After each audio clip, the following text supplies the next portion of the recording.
Since they first appeared in the 18th century, Freemasons have provoked speculation and aroused fantasy in Europe and across the globe.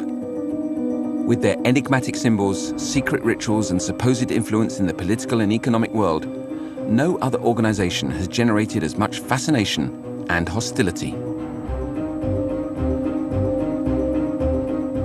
They say that Freemasonry is secretive, but no, it's discreet. With World War II, this hostility came to a head. Convinced that the Freemasons held political and esoteric secrets, the Nazis launched mass robberies of European Masonic lodges in occupied countries.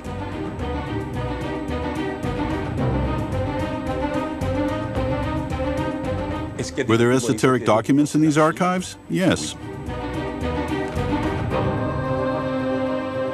To have possession of the secret archives of the Freemasons was to fight from within to destroy their influence. It's the largest collection of Masonic archives that's ever been brought together in the world.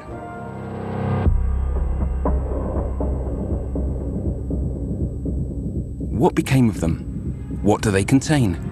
Our investigation unveils the secrets of the Freemasonry Archive's incredible journey.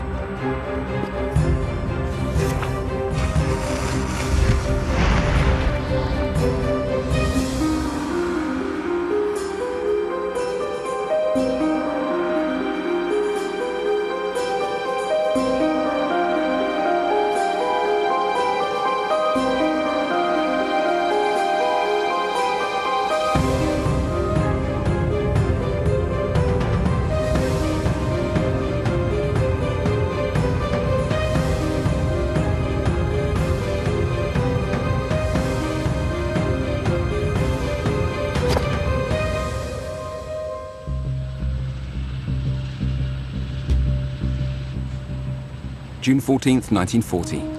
The victorious German army enters Paris. The capital is declared an open city. Like Belgium and Holland, France has fallen into Hitler's clutches. So what happened in Paris in 1940 is the German army arrived. When an army arrives in a city, it tries to neutralize and then occupy the centers of power. And in the mind of the Nazi leaders, power in France was located in the ministries, the government, the political parties, but also Freemasonry. The Nazis rounded up tons of sensitive documents belonging to the police, foreign affairs departments, trade unions, and also Masonic lodges. The Freemasons are often associated with the French Third Republic, and rightly so. From the very beginning of Nazi occupation, the French lodges were occupied by German military police. Dieser Logentempel wurde von unseren Truppen in Paris entdeckt. Die internationalen Freimaurer umgaben sich auch hier mit kindischer Symbolik und albernem Prunk. Hinter dieser Tarnung verbargen sie jene großen politischen und wirtschaftlichen Transaktionen, die einer kleinen Clique von Plutokraten, Finanz- und Waffenschiebern riesige Gewinne verschafften, ganze Völker aber dem Elend preisgaben. The Wehrmacht and Gestapo broke into the most important Masonic lodges: the Grand Orient of France, the Grand Lodge of France, and the Droit Humain. In Paris and Bordeaux alone, there were up to 50 raids. The operation was repeated in the provinces. Between June of 1940 and February 1941, the entire recorded history of French Freemasonry disappeared. In the imagination of the extreme right, and especially the Nazis, there was the idea that in Western Europe, Freemasonry was pulling the strings of liberal democracy. And there was definitely this idea that they would find information that would explain the resistance of Western democracies to the new European order.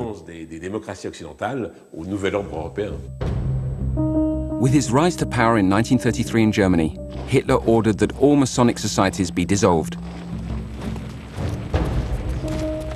He would put repressive policies in place in all occupied countries, but especially France, where there were 49,000 active Freemasons.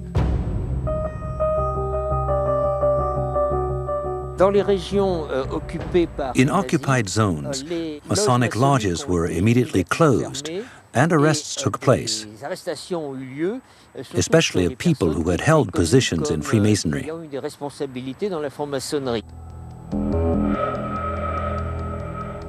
While newspapers were placing the blame for the military defeat on Freemasonry, the Germans continued their methodical robbing.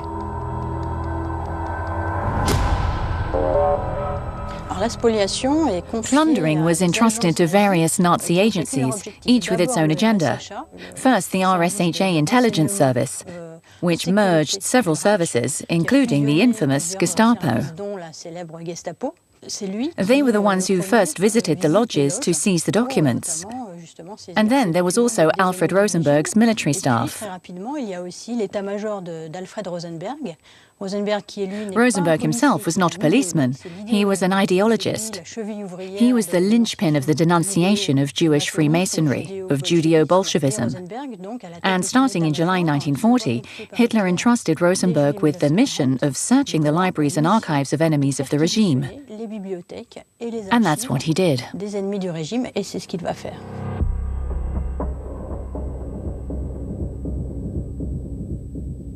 The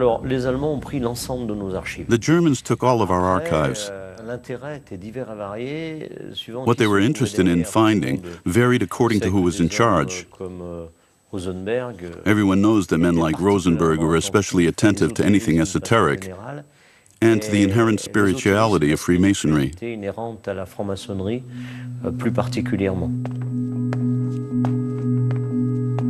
At once anti-Semitic, anti-Catholic, and anti-Freemason, Alfred Rosenberg was a conspiracy theorist and believed that occult powers ruled the world. He wanted to produce evidence. From the summer of 1940, Rosenberg's military staff raided the Masonic archives.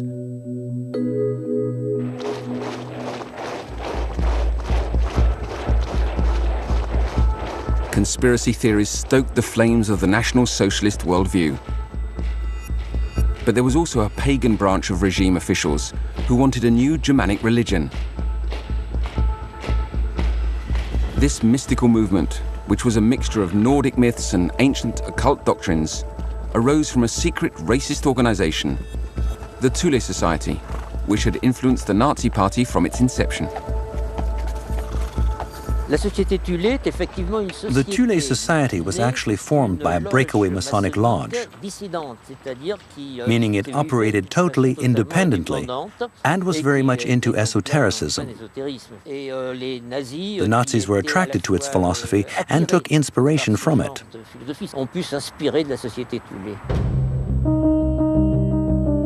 Founded in 1918, Thule's members included future key figures of the regime such as Rudolf Hess, the Führer's right-hand man, Hermann Goering, and of course, Alfred Rosenberg. The Thule symbol even inspired Hitler for his sinister swastika. This didn't prevent him from subsequently dissolving the group, which was too fanatical in his eyes.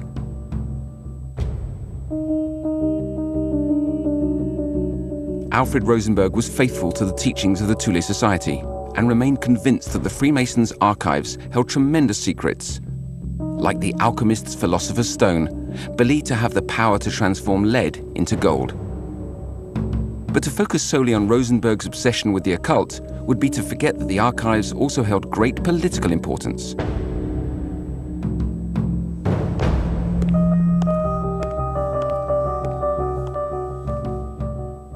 The Germans took over the headquarters of the Grand Orient on Rue Cadet, taking hold of the archives. All of this lasted for weeks, months. And then after a while, the Vichy regime was set up and there were discussions between Vichy and the Germans. Vichy said we should handle the Freemasons. We still have authority over some sectors of the occupied zone, and therefore this is our responsibility. And that means all of the Freemasons' belongings and archives should be transferred to us.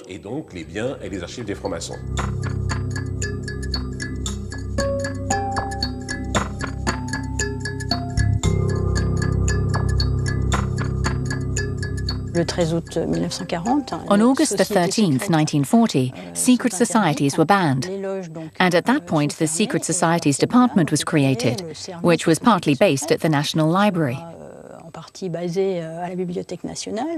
The idea was to document both the current affairs of Freemasonry, so there was intelligence carried out by the police, and then it was also about referencing, creating a library for the future. Pour l'avenir. director of the Secret Societies Department was Bernard Fay, an anti-Mason historian. He published a monthly anti-Masonic newsletter, and with the help of 100 zealous employees, he exploited archives left behind by the Germans. Fay and his team kept records on 150,000 people from all the Masonic obediences, often taking things to the absurd. They even kept files on thousands of members who were long dead. They kept extensive files on each of the 15,000 members of the Grand Lodge of France, which included their identity card, the functions they held in the lodge, their political leanings, their union activity, their beliefs relative to the values of the Republic. Sometimes the content of these records was extremely damaging. The civil servants all lost their jobs and some were prosecuted and deported. Les titulaires des hauts grades maçonniques, dont une première liste vient d'être également publiée, ne pourront plus exercer aucune fonction publique. Il va y avoir la légalisation de l'interdiction des sociétés. The Vichy regime declared a ban on secret societies, not only banning their existence, but also seizing all of their property. This was the first major anti-Masonic law, and all civil servants were required to declare if they'd ever been a Freemason, and swear they'd never re-enter a Masonic lodge if ever Freemasonry were to start again in France.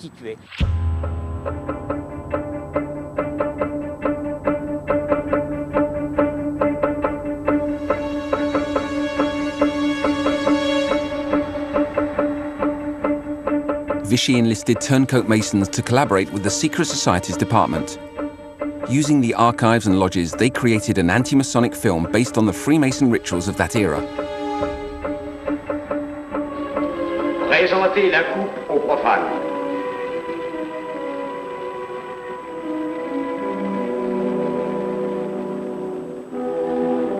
Prononcez avec moi le serment. Je m'engage sur l'honneur, au silence le plus absolu, sur tous les genres d'épreuves qu'on pourra me faire subir. Je m'y engage. Vous devez connaître toute l'importance d'un serment. Si jamais vous manquiez à une parole aussi solennellement donnée, buvez. Buvez! Buvez! Que ce breuvage amer soit pour vous le symbole de l'amertume et du remords que laisserait dans votre cœur le parjure qui aurait souillé vos lèvres. Frère expert, emparez-vous du profane.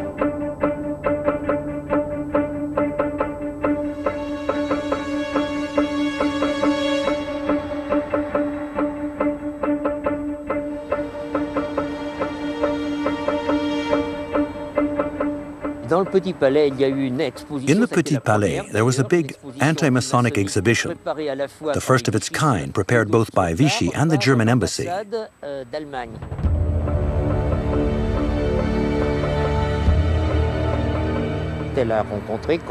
It was a great success in Paris, and then it traveled to Bordeaux and other cities around France. À Lyon s'est ouverte une exposition de la franc-maçonnerie à l'exemple de celle de Paris.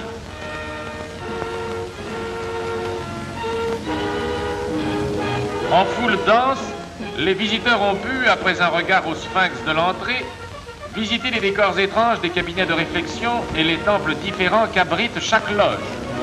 Ils ont pu examiner les insignes et les objets, les fantaisies macabres qui servaient aux initiations et aux réunions de cette société secrète, dont le sens s'était perverti et que l'État français a désormais interdite en raison des maux qu'elle a causés au pays.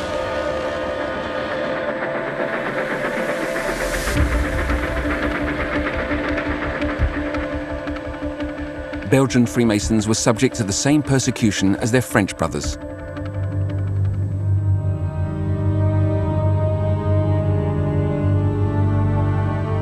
Part of their archives were pillaged by the Germans, and the rest were used by Belgian collaborators, the Rexists, who settled in their lodges. The hunt was on.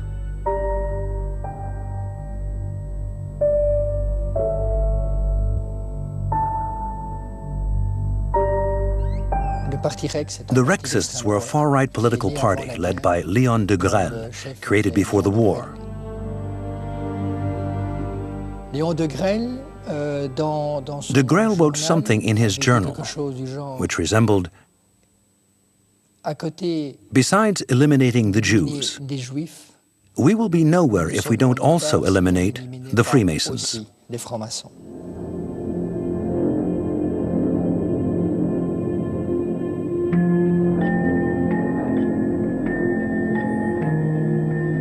Here, the same sinister tasks were carried out. They kept records on the Masons, they published names, they helped the Germans to flush out the brothers who were part of the resistance. A sculpture commemorates 7 Freemasons who, in the Esterwagen concentration camp, created the Liberté Chérie Lodge.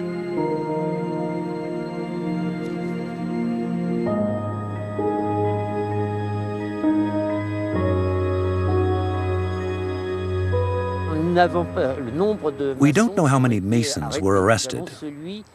We know how many were deported, shot, or died in prison, or were killed in battle in 1940.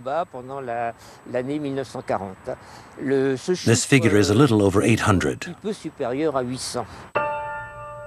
In France and Europe, persecution of Freemasons was not comparable to that of the Jews. It was mostly for acts of resistance that brothers were deported, like Pierre Brossolette, or those in the network Patriam Récupéré. Here, hatred for Freemasons reached its horrible culmination. Anti-Masonry sentiment has existed from the beginning of Freemasonry. It started in 1736 with Pope Clement XII's famous papal bull denouncing the Masons. Masonic conspiracy theories became popular starting in the late 18th century, and in the early 19th century, the theory of the Judeo-Masonic conspiracy began. So these are very old concepts. The first proposition for a law that would prohibit Masonry in France was in 1934. It was debated in the National Assembly, but not adopted. It is nevertheless interesting to note that such a law was even discussed.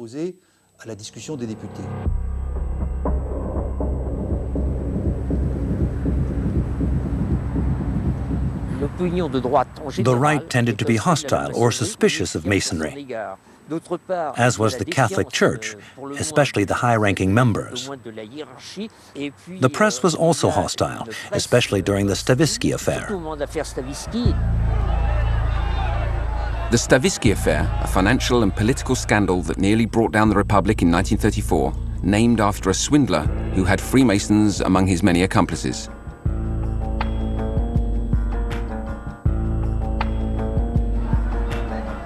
The Secret Societies Department scoured the archives attempting to prove involvement of the lodges, but in vain.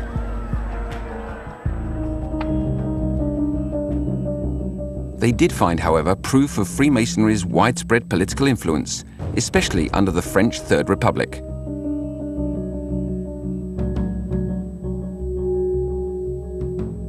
Meanwhile, the Germans began sorting their thousands of Masonic boxes, just a portion of millions of plundered archives from all over Europe. We usually think that the Jewish books and the art, all the very famous Jewish art collections from France, were the first things that were taken and the most important things that were taken. But as it turns out, actually, it was the Masonic archives that were the first cultural property that were taken by Einsatzstab Reichsleiter Rosenberg. And he reported to Berlin that, oh, there's so many archives and cultural treasures that are left behind. We must take these immediately to Germany.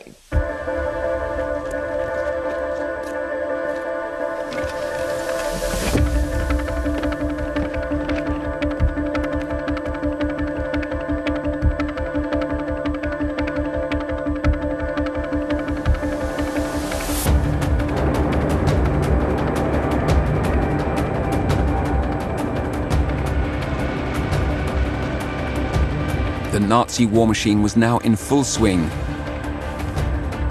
But for the Germans, the study of the archives was still considered important from a strategic standpoint.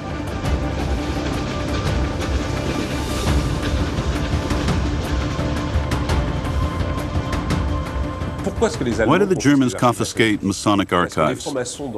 Because in the mind of the Nazis, Freemasons were one of the four powers that opposed Nazism and totalitarianism, along with the Jews, communists, and Democrats. The Germans were highly organized. They wanted to study their enemies.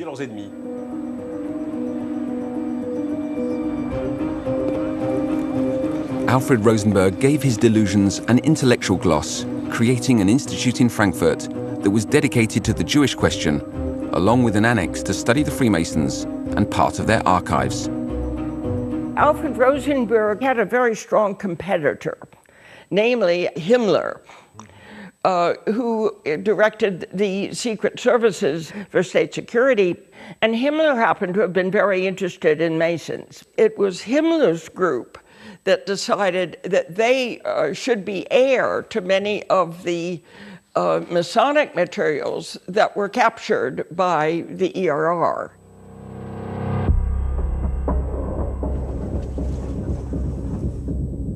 They had set up a research center for Masonic studies in two large Masonic buildings of two of the largest German Masonic lodges in Berlin that were taken over by the Nazi regime because Masons were one of the first to suffer in Germany.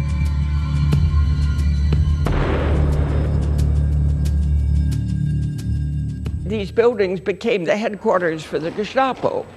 But in the basements, they set up bomb-proof shelters for the libraries of the materials that they had collected, first of all from lodges all over Germany, and then of course from France also, and from other countries in the West, Belgium, the Netherlands. The boxes of archives were meticulously indexed by SS officers, Freemasonry specialists, historians, and a team of translators.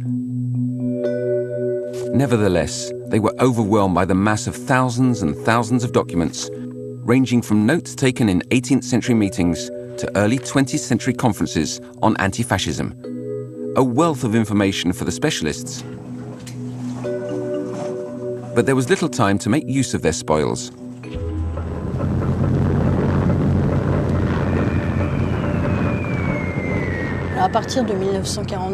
Starting in 1942, and especially by 1943, the Allies began heavily bombing Germany, and so they began evacuating into the far-flung regions of the Reich. The Masonic archives were evacuated in part to Tanzenberg, where they were discovered by the Americans. But what makes their story quite incredible is that they were then evacuated to the east, in Poland and the former Czechoslovakia, regions that had fallen under the control of the Nazis.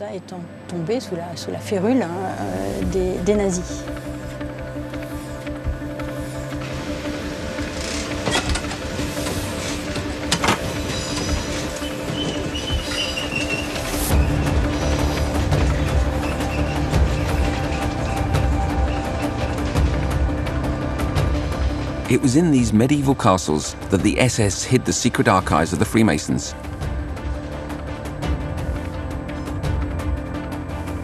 Their leader, Himmler, took a portion of them to his fortress, Wewelsburg, a place where he conducted strange ceremonies inspired by ancient times. I have written an article about rather curious research that the Nazis were doing and that Himmler's groups were doing in one castle in the Sudetenland, even in 1944, at the very last year of the war. They had a very special research group that were into esoteric disciplines, and there were about 40 different disciplines that were being studied in this castle, but they were collecting books on all these occult subjects. Himmler amassed the largest esoteric library in the world with 13,000 stolen books. Books of spells, alchemical manuscripts, witchcraft trial proceedings. He also seized the documents that he considered most valuable from the European Masonic archives. Clearly, this Holocaust orchestrator, a technocrat of death, also paradoxically believed that the Freemasons held mysterious esoteric powers.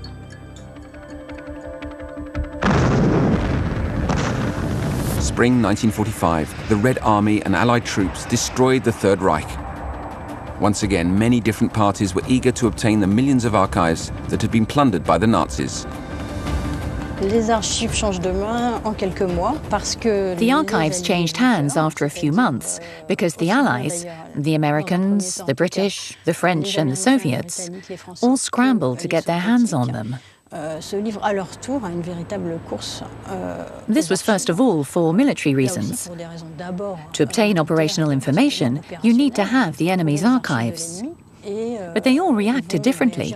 The US gave them back to their original owners, while the Soviets took them to Moscow, quite illegally.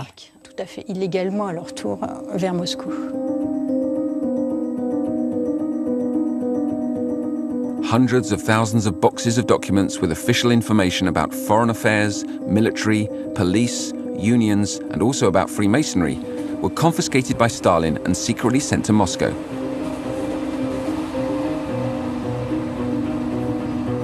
The Russians were also interested in the Freemasons, not for symbolic or esoteric reasons for which they had no use. It was the brothers' political networks that Stalin and Beria, his henchman, head of the NKVD, the precursor to the KGB, wanted to investigate, to find out whether they had infiltrated the communist parties in pre-war Europe. Once the archives had been transferred to the Soviet Union, they were not stored in the classic fashion, in a university or in the National Archives. They were transferred to an archive department that answered to the KGB. It was called the Central State Archive.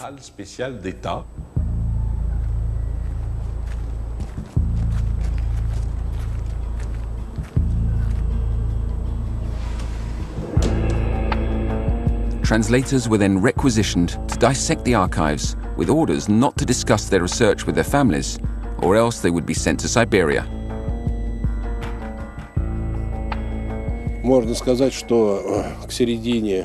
By the middle of 1945, there were about 1.5 million of these files on Soviet territory. And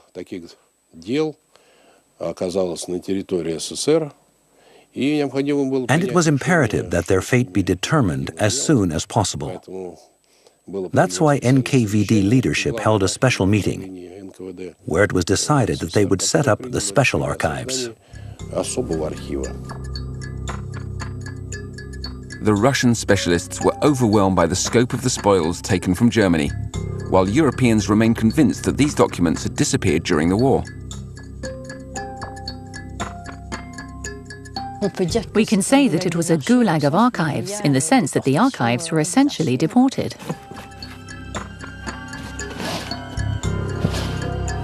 The veil of secrecy was typical of the Soviet political project and its practices.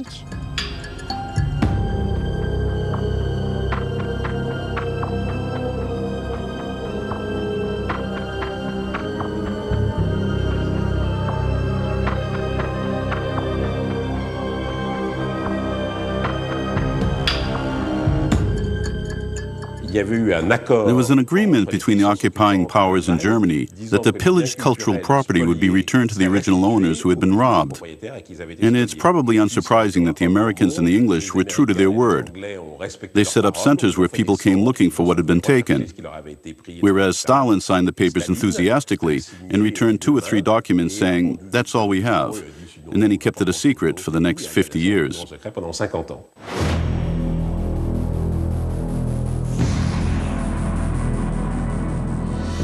At the dawn of the Cold War, the revival of Freemasonry in European ruling circles worried Stalin.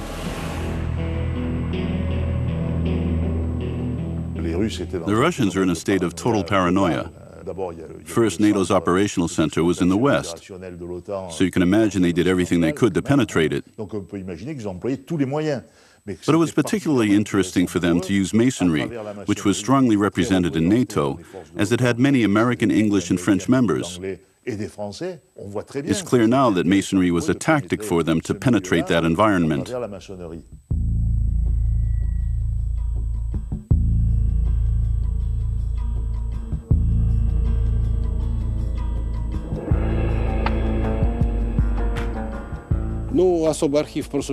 The special archives existed for 53 years, from 1946 until 1999.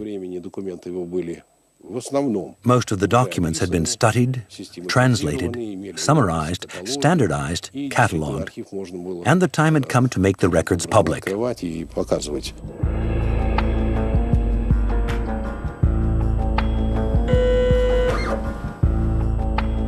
With Stalin gone, all of the archives that had been taken in Germany, Masonic or otherwise, were forgotten for nearly half a century. After the fall of communism, they resurfaced thanks to the work of a stubborn American researcher, Patricia Grimstead, who rediscovered them.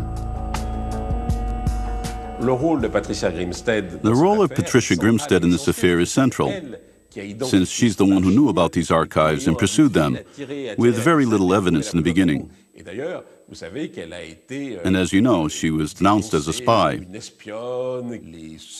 former Soviets were not very happy with her discoveries. She played an absolutely critical role.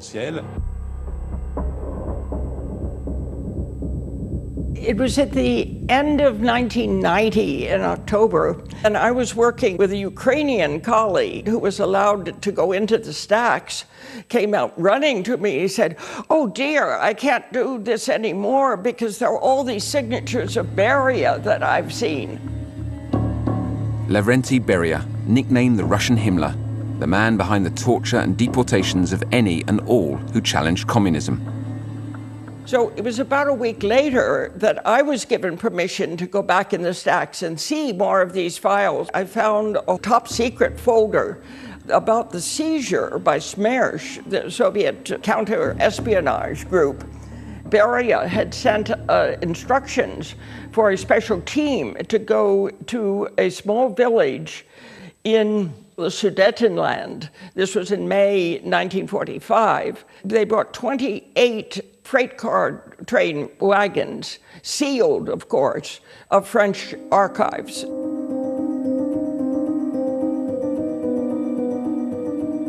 The countries that had fallen victim to the Nazis were shaken to the core by these findings, as they discovered that whole sections of their collective memory had landed in the hands of the Russians.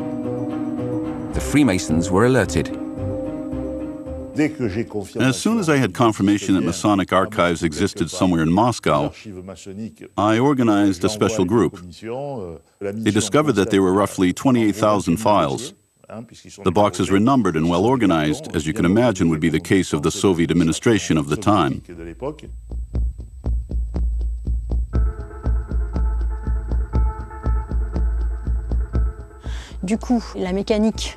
The talks began very quickly. France organized missions, both diplomatic but also secret services, to take a look at what was there. And from then on, the French archives started being returned. But this was not without resistance, because the Russian Duma considered these documents to be a national treasure, that they were war reparations.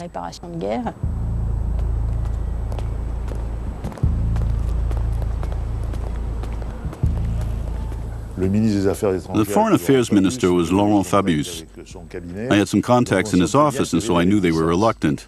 Reluctant because the Russians have a hard time returning what they've taken from others, but from the Nazis in particular, throughout the entire history of the Soviet Union. The Duma didn't refuse the transfer. It was just suspended.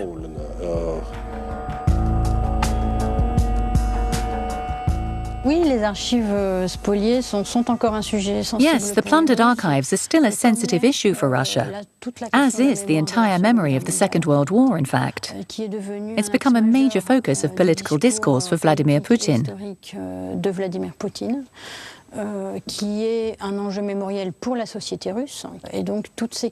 It's a sensitive issue, because it brings to the forefront the way that Soviet practices were not necessarily in keeping with international law, nor did they respect their allies at the time, since France and the USSR were allies. There was no reason not to return 18th century archives to France.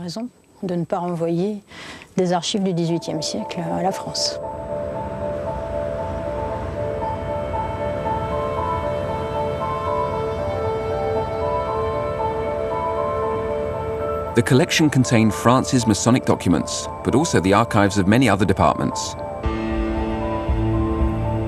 When all lined up, the documents of the French police alone represented 6 kilometers. There were also the documents of political parties, unions like the CGT, the private correspondence of notable figures such as Leon Blum, not to mention the archives of the Protestant Federation and Human Rights League.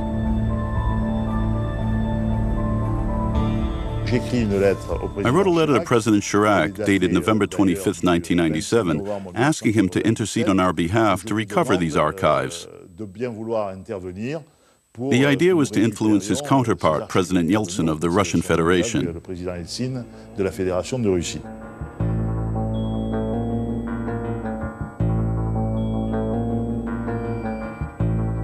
From the moment the president became involved, things became much easier thanks to his exacting manner.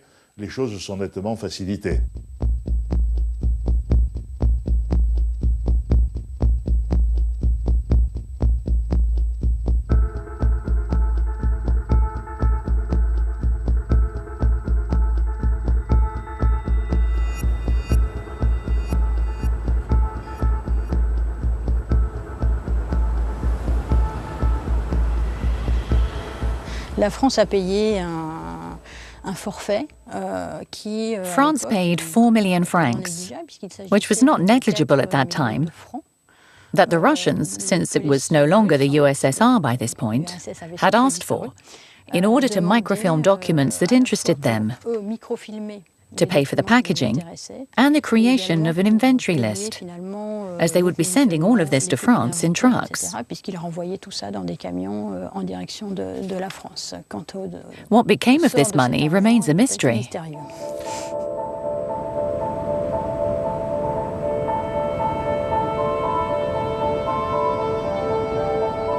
In Moscow, the diplomatic maneuvering of the European embassies intensified as each fought to recover a lost past.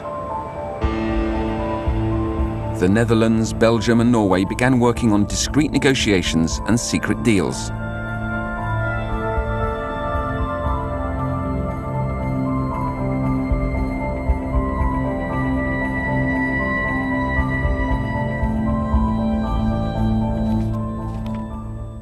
At the end of 1999, we were warned that the archives could soon be returning to France, and we began to have meetings with the Foreign Ministry's archive management director, who orchestrated the logistics of the returns.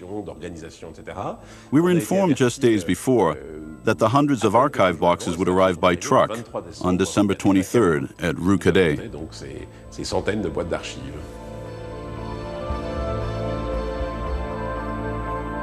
The Grand Orient of France, the Grand Lodge of France and the Droit Humain were all reunited with their missing archives, as were the lodges in Belgium. And so we unpacked these boxes in a rather extraordinary atmosphere, because December 23rd was the decoration of the Grand Orient's Christmas tree, so there were lots of children running around. We brought the boxes up, and then we closed the door of the library, and we began to open the 750 boxes. Just a small group of us, people from the library, my colleagues, and me. And then something extraordinary happened. We opened a box, pulled out a file, and we see Les Neuf Sœurs, which was the legendary lodge of the 18th century whose members included Benjamin Franklin and Voltaire. All of the archives had disappeared, probably at the time of the Revolution or the early 19th century. So we had practically no documentation. A 19th century author wrote a huge book about the lodge, and he said, "I'm writing this with no reference documents." And so here we find Les Neuf Sœurs, and we said, if the rest of the 750 boxes are like this, we're not going to survive.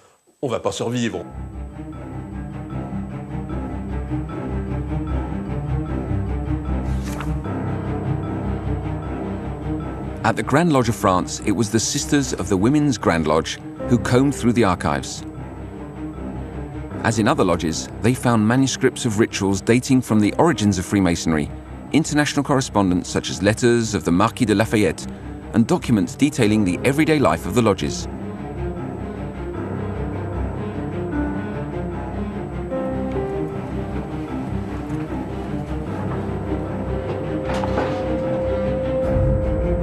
A collection of documents that would shine a new light on the role of Freemasonry from the Enlightenment right up until World War II.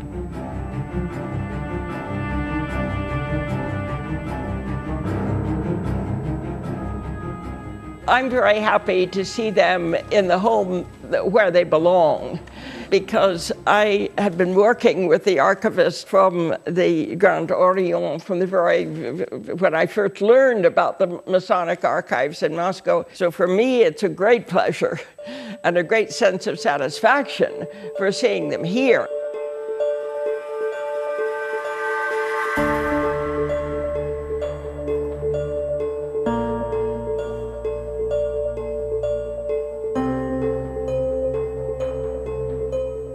Est-ce qu'il y a des documents ésotériques dans ces archives?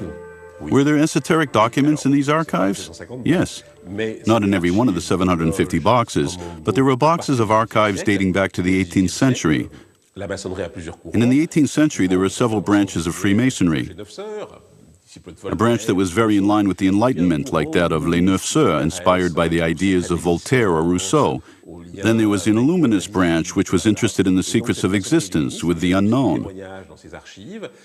And in their papers, we found some very important documents on an esoteric figure of the 18th century called Martinez de Pasquali, a sort of wizard we don't know much about, who taught a kind of Judeo-Christian Kabbalah.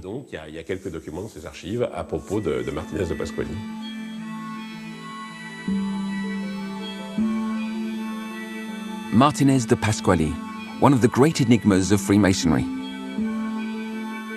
He appeared in the middle of the 18th century and founded a new Masonic order where brothers who were occult enthusiasts could practice magic.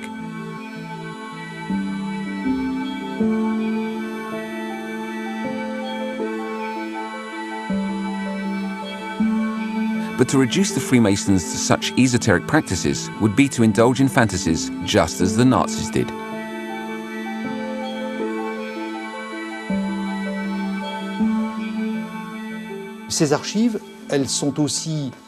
The archives are also a great way to demystify Freemasonry, especially for those who didn't know much about it, and show that we were vital to the European culture that crystallized around the 18th century.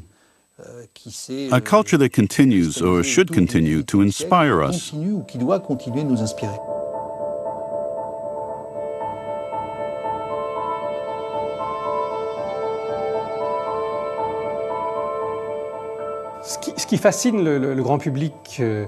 What fascinates the public about Freemasonry, and continues to attract new candidates, is indeed its esoteric and symbolic side. If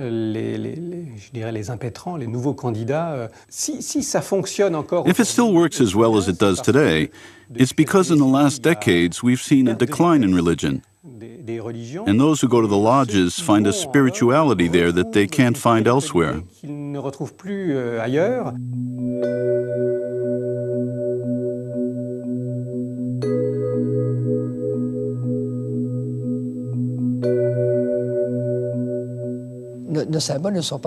Our symbols are not there to scare you.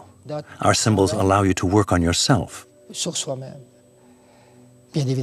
Obviously, we can't explain every aspect of it to the public. But people have to stop thinking that we control everything from behind the scenes. No, we're just working on ourselves.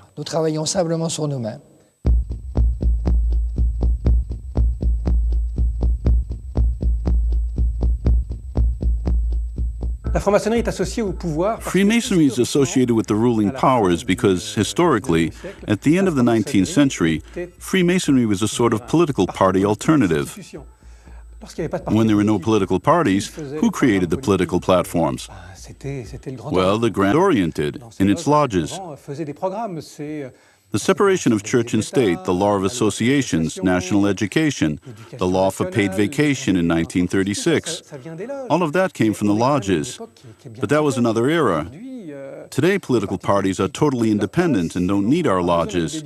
So this fantasy that the Freemasons run France needs to stop.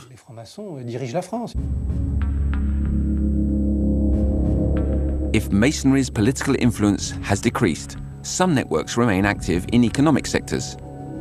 And headline-making scandals often lead the public to conflate Freemasonry with the players in these affairs. Were Freemasons at one time the masters of the world? Of course not.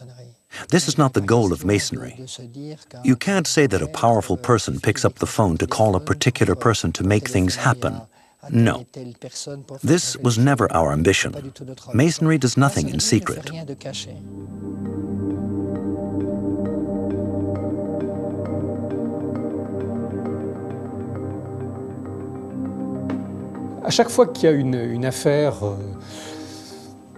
Whenever there's a scandal involving Freemasons, whether financial or political, it always rekindles the fantasies, the fascination, the curiosity for what remains a strange institution.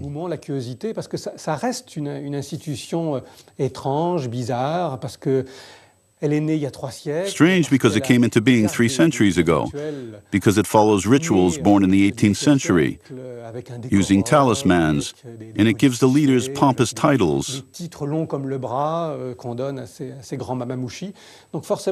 it's bound to arouse curiosity, when today we're a bit more into simplicity and modernism. We're not very YouTube and Twitter compatible, probably.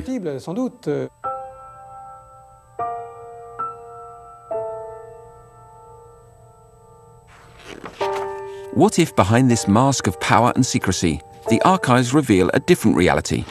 One that's simply human, anonymous men and women trying to find themselves. If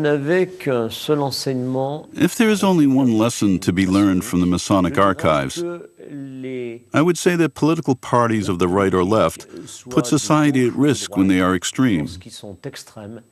And we are vulnerable to this right now if we're not careful.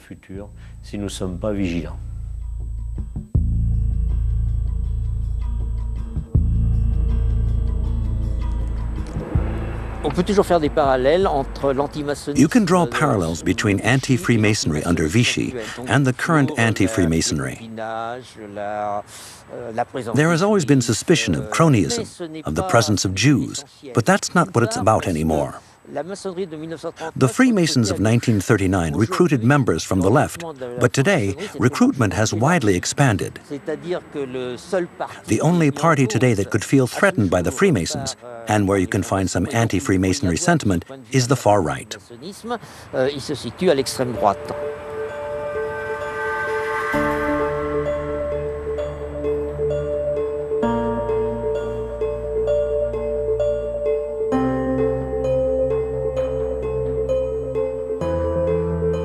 These documents, which have survived the worst dictatorships of the 20th century, are now being studied by the Freemasons. But the work is far from over.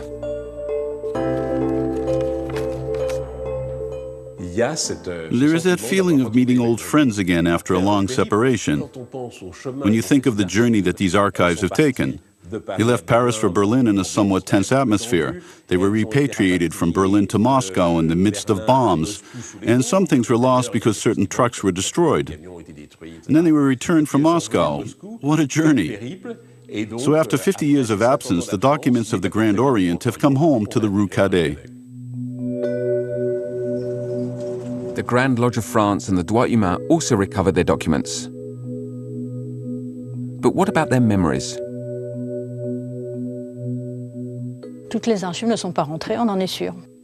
We're sure that there are some archives that have not been returned. Most have been, and indeed it was great to see that there were both historical records and more common records about the everyday life of Freemasonry.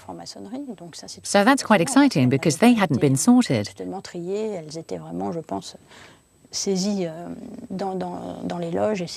But some documents have stayed in Moscow. And in the old Eastern Bloc, some archives were very recently rediscovered, in quotes, in Minsk in Belarus. But I think we might still discover more archives or books. For example, maybe the Lodge's libraries in Poland. Yes, there's a good chance. In the Red Army's central archives in the suburbs of Moscow, we found dozens of boxes containing the unreturned plunder of the Nazis, Masonic rituals of high-ranking officials, alchemical manuscripts, accounts of pre-war anti-fascist networks. These thousands of invaluable documents are still waiting to come to light.